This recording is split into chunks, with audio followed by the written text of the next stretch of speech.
Hello, good afternoon mga kalamat. Ito small short vlog tayo.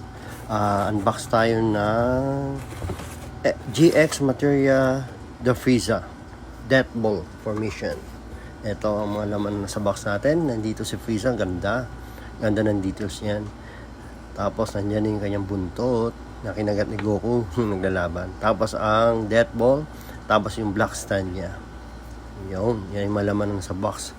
Ngayon, check natin yung stand. Yan, okay siya. Tibay.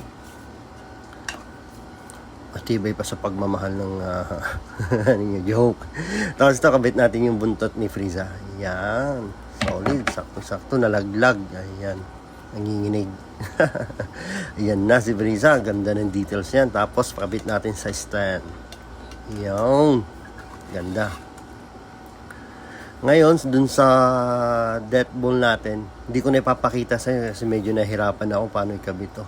Kumbaga, ginamitan natin ng 50% pag-iisip paano ikabit yung death ball bass ni Frieza. Yan ang final result ni Frieza. Death ball. Yes, astig yan mga kaalamat. Napakaganda. Details by details, super lupet. Yung sa buntot nga lang, yung kanyang yung liwanag ng kanyang death ball nasa ilalim, dapat nasa ibabaw yan. Yung para buhay na buhay.